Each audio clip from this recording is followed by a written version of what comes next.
Okay, before I start with the intersection of later life and ethnicity, there are a couple of things that I need to state, because we're, of course, when we talk about ethnicity, we're dealing with a topic that is a little problematic, especially if you're a white person talking about it. But there are a couple of things, a sort of disclaimer, if you will, that I have to make before we start. So, if we talk about ethnicity, we also always kind of implicitly talk about race.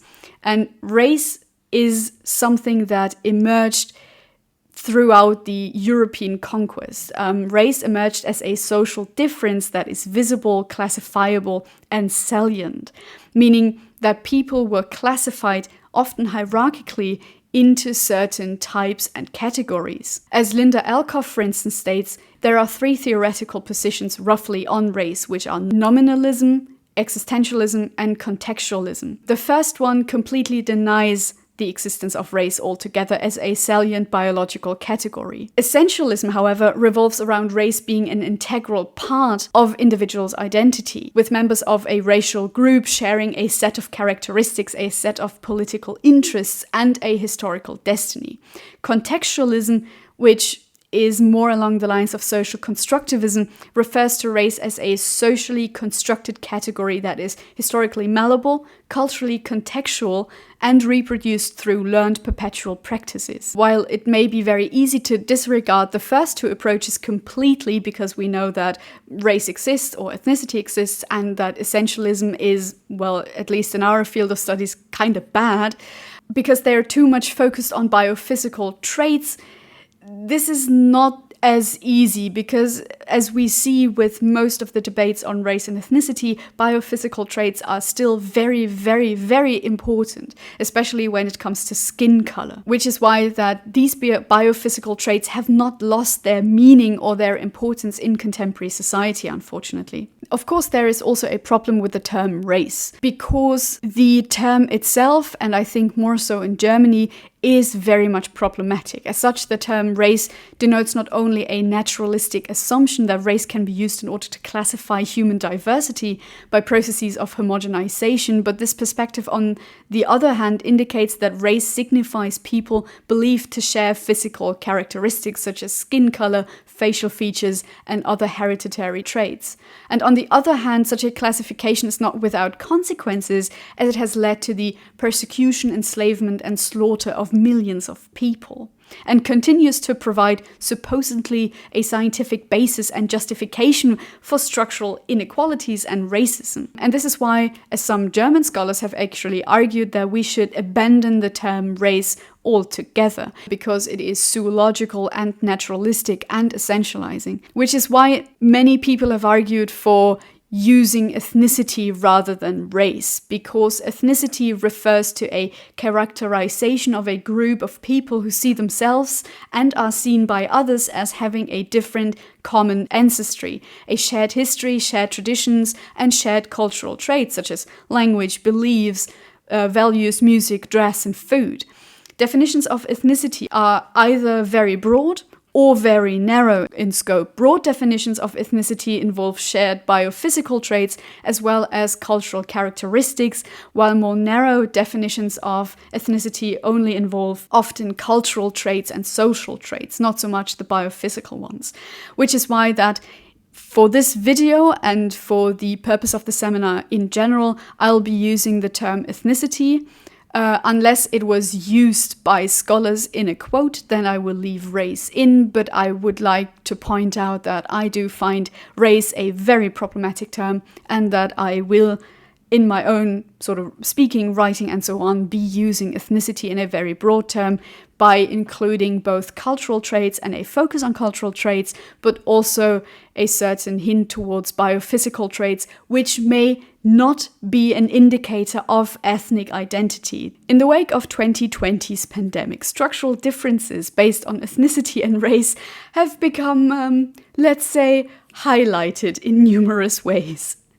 Not only has COVID-19 emphasized differences in the treatment of people of color by healthcare providers and law enforcement, it has also sparked a debate on systemic inequalities in regard to access to job opportunities, job security, education, and living conditions.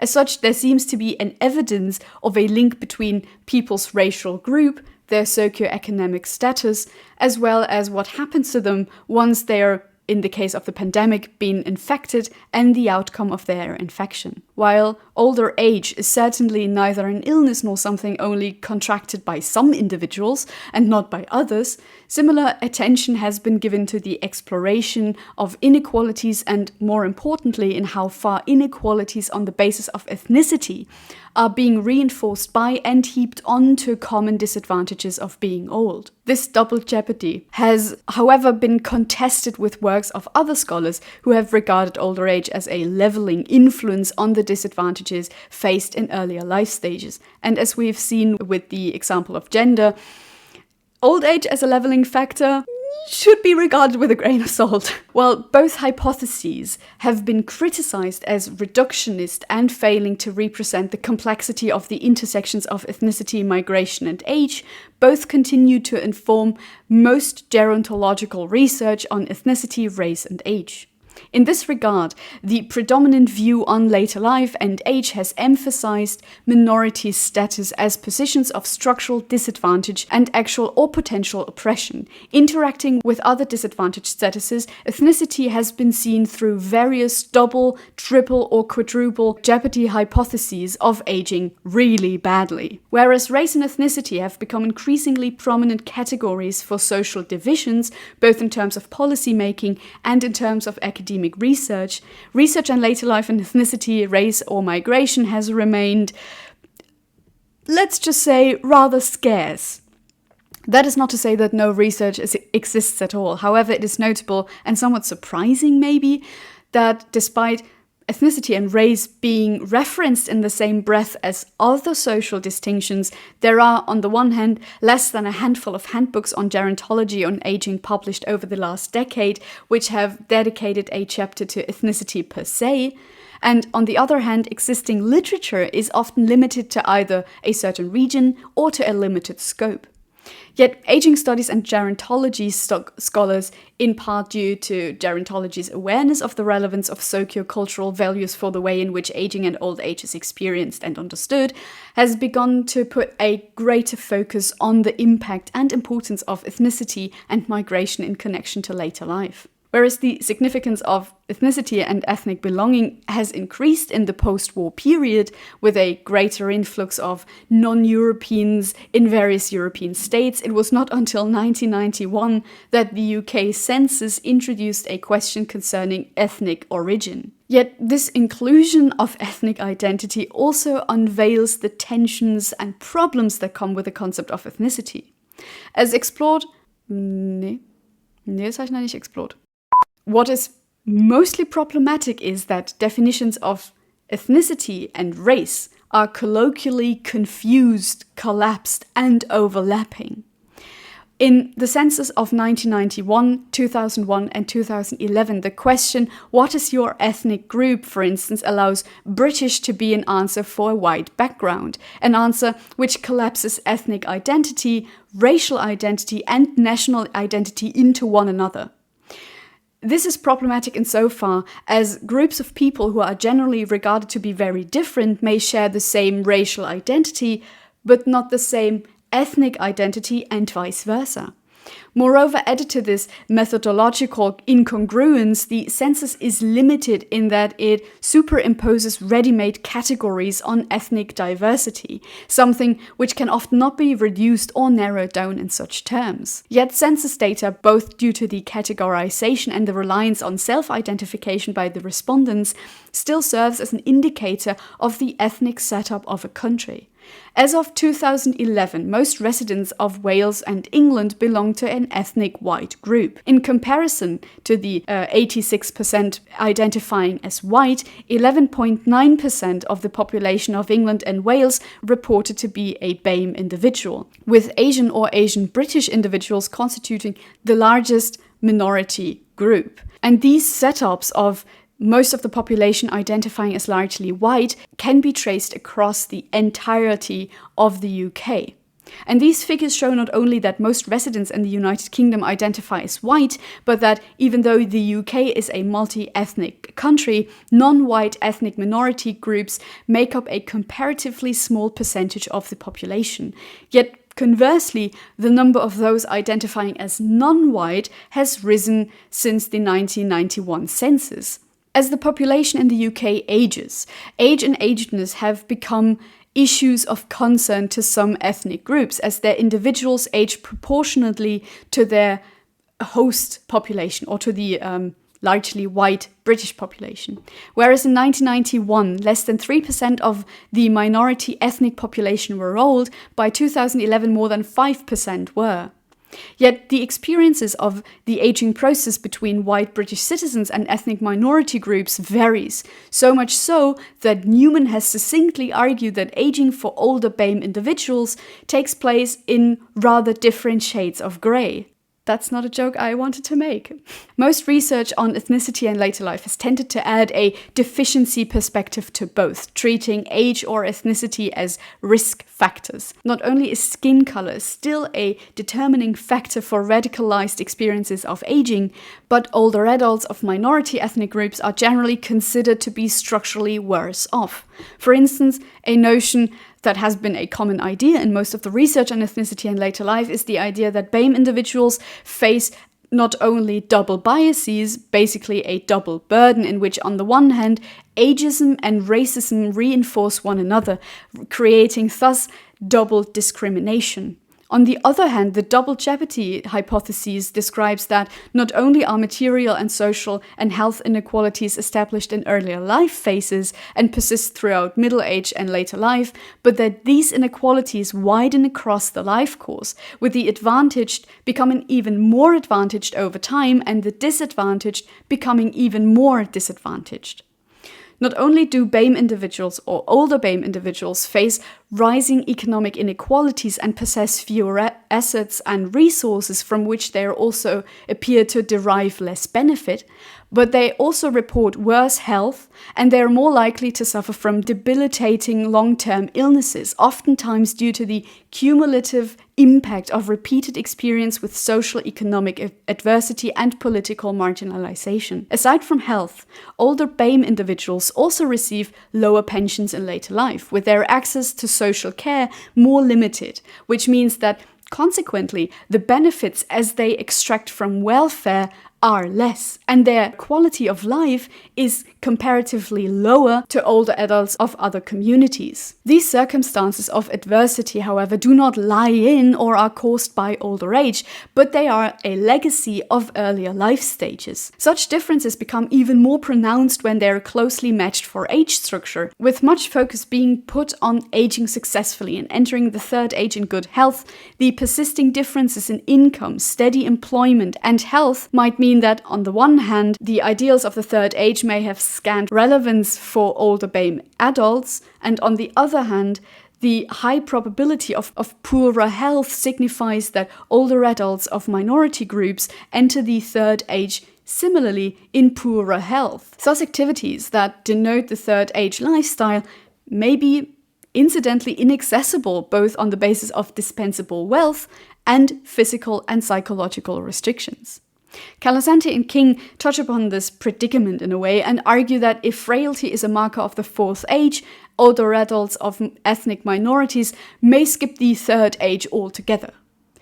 Therefore, it seems easy to simply echo Gillard and Hicks, who state that the divide that race represents neither originates nor finds its terminus in old age. Rather, it represents an accumulated set of hardships and disadvantages collected in earlier life stages that continues to fluctuate in older age. However, this is only one side of the coin, of course. It is certainly true that older adults with an ethnic minority background are located at particular situations that may include higher levels of disadvantages, inequalities, and exclusions experienced in later life compared with other ethnic groups. Yet, the majority of research has tended to view these differences through the lens of financial and material distinctions, a trend that has led to a narrowing down of ethnicity as being another form of structuring and understanding cumulative social inequalities that constitute the advantaged and the disadvantaged. Moreover, ethnicity with its set of cultural ethnic norms and differences is in this regard transformed not only into a problem, but into the reason for the inequalities that are being experienced by older adults, as opposed to the actual social context through which these inequalities and disadvantages occur in throughout the life course. As such, older adults of ethnic background are often cast as the inevitably disadvantaged victim of exclusion, impoverishment, and oppression. Therefore, such relational models neglect wider considerations about the pains and pleasures of later life for those who are living it, and the opportunities that ethnicity actually presents for enjoying alternative ways of living later life and establishing alternative cultures of a third age through doing it differently. Instead of framing ethnicity as a source of disadvantages, there are actually benefits of ethnic difference. And of course, I'm not going to focus on all of them, but I'm mostly going to focus on social connections in the following couple of minutes. Ethnicity is not necessarily always a source for exclusion and inequality, but it can be turned into a selective advantage. In fact, as Palmberger had argued, concentrating only on vulnerabilities and inequalities prevents us from drawing a more differentiated picture that does justice to the diverse migrant groups. This perspective that highlights structural disadvantages has, as Gillett and Higgs argued, diverted attention away from the more culturally and socially oriented inquiries, making disadvantage all too often the principal parameter when examining ethnic and racial differences, like a kind of inverted Orientalism. Hence, rather than thinking of ethnicity as a social division, the intersection of ethnicity and later life should be viewed as a source of social and cultural distinction, an intersection that can be fulfilling, enjoyable, and even liberating. Studies have reiterated that older BAME individuals have more frequent contact with family members, for instance, and that their social relationships are more robust, something that has repercussions for, but is not limited to, care setups and mental well-being in later life. This developed social capital in the form of family or extended family networks helps to buffer older adults against the adverse effects of corporal age and psychological stress, constituting that the family, nuclear and extended, as the most important capital asset. This is particularly true for those BAME individuals whose socioeconomic status is low, or those who have lived their lives and had their lives shaped outside labor markets, the latter of which includes, for instance, not only women, but also retirees. Thus, social bonding in terms of family relationships, relationships within the community, but also those on the outside of it, may prove to be useful in any which way. Describing the intersections of later life and ethnicity is certainly no easy task, as both the leveling influence of age and the cumulative disadvantages accrued over the life course prove to be to some extent for older adults true, as ethnicity is negotiated very differently in different settings, at different times by various diverse older adults, depending on the routes taken and obstacles faced on their way to older age.